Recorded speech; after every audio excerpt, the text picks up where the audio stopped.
लेकिन this is ODA foxtrot from defence outpost. तो कल जैसा कि हम सबको पता है, इराकी मिनिस्ट्री ऑफ डिफेंस के कुछ हाई लेवल ऑफिशियल्स ने पाकिस्तान एयरफोर्स एयर हेडक्वार्टर्स का दौरा किया था और साथ में उन्होंने नेस्टैप को भी विजिट किया था। तो आज हम इसी विजिट के बारे में डिस्कस करेंगे और इसकी तमाम वेरिएशंस को जानने की कोशिश करेंगे। तो वीडियो में आगे बढ़ने से पहले अगर आप लोगों ने अभी तक चैनल को सब्सक्राइब नहीं किया तो please make sure to like this video and do subscribe to the channel. तो ये जो पर्टिकुलर विजिट है इराकी डेलीगेशन का, ये इस वजह से इतना डिस्कस किया जा रहा है क्योंकि यहाँ पर GF-17 की सेल इन्वॉल्व्ड है। इराक शुरू से ही GF-17 थंडर ब्लॉक 3 के अंदर काफी ज्यादा इंटरेस्टेड था, जिसकी जो मेन वजह है वो ये है कि इनके पास खुद के पास कोई एक केपेबल फाइटर प्लेटफॉर्म नहीं है। F-16 जरूर है, वो केपेबल भी है, लेकिन वो BVR air to air missiles fire नहीं कर सकता। ये उसका मेन डिसएडवांटेज है, जिसकी वजह से इराक कोई दूसरा प्लेटफॉर्म ढूंढ रहा है जो कि एक कॉस्ट इफेक्टिव हो और साथ में एक अच्छी BVR कैपेबिलिटी कैरी करता हो। उनका पहला जो ऑप्शन था और प्रेफरेंस थी वो GF-17 थंडर ब्लॉक 3 ही है। देखिए, यहाँ पर कई लोग जो है वो फ्रस्ट्रेशन का इजहार करते हैं कि इस चीज को हम लोग इतनी दफा डिस्कस कर चुके हैं कि इराक जो है वो थंडर के अंदर इंटरेस्टेड है, लेकिन क्या इसके जो वो ऑर्डर्स हैं वो आए हैं या क्या वो GF-17 थंडर ब्लॉक 3 को प्रोक्योर कर रहे हैं या नहीं। तो इसका जो ऑफिशियली जवाब है वो कुछ भी नहीं है, लेकिन अनऑफिशियली ये चीज कंफर्म हो चुकी है कि इराक GF-17 ब्लॉक 3 ले रहा है। लेकिन वही सारी मसले की बात इसके अंदर ये है कि पाकिस्तान एयरफोर्स ने इस चीज को ऑफिशियल नहीं किया और पाकिस्तान एयरफोर्स की सैडली ये हिस्ट्री रही है कि इनको बेशक कोई भी ऑर्डर मिल जाए, चाहे वो नाइजीरिया का हो।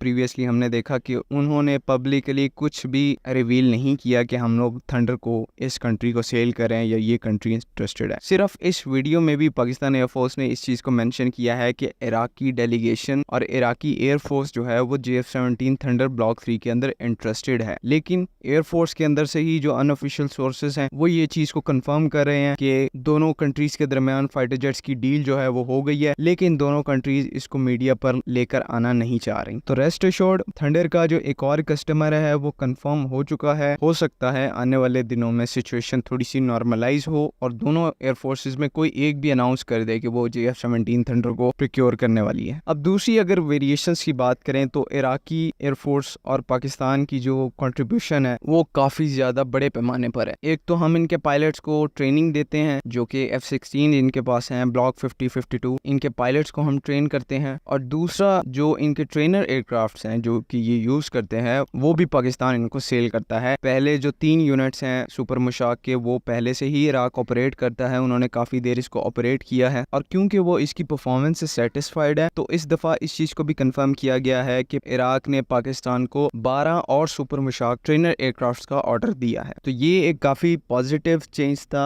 और सुनने में ये चीज छोटी लग रही होगी कि हमने टर्बो प्रॉप एयरक्राफ्ट ही बेचे हैं, लेकिन इनका जो डिप्लोमेटिक इम्पैक्ट है वो बहुत ज्यादा होता है। तो बाकी एक और काफी इंपॉर्टेंट फैक्टर था कल के विजिट में कि इराकी डेलीगेशन ने स्पेशली नेस्टैप का विजिट किया और इराक ने ऑफिशियली $20 मिलियन की इन्वेस्टमेंट की है नेस्टैप की R&D प्रोजेक्ट्स के अंदर। फ्यूचर में जो भी नेस्टैप टेक्नोलॉजीज डेवलप करेगा वो ऑब्वियसली इराक को सेल की जाएंगी क्योंकि R&D में इनका जो है हिस्सा रहा है। ओवरऑल अगर GF-17 थंडर की तरफ वापस आए तो इराक की जो कंडीशन है एयरफोर्स की वो कोई इतनी ज्यादा अच्छी नहीं है। कहने को तो इनके पास F-16 ब्लॉक 50-52 है, एडवांस एयरक्राफ्ट हैं, लेकिन मेन उनमें प्रॉब्लम ये है कि वो BVR मिसाइल्स को फायर नहीं कर सकते, ना ही उनको AIM-120 AMRAAMs जो है वो अमेरिका ने सेल की है। तो यही मेन इशू है। इराक जो है वो थोड़ी सी ऑफेंसिव कैपेबिलिटी चाहता है अपनी एयरफोर्स के लिए, जो कि F-16 ब्लॉक 50-52 है वो उसको नहीं दे पा रहे। तो इसी वजह से इराक जो है GF-17 ब्लॉक 3 की तरफ आ रहा है। ब्लॉक 3 का हम सबको पता है उसकी BVR कैपेबिलिटी जो है वो वन ऑफ द बेस्ट है अपनी कैटेगरी के अंदर। इंशाल्लाह फ्यूचर में इराक जो है वो ऑब्वियसली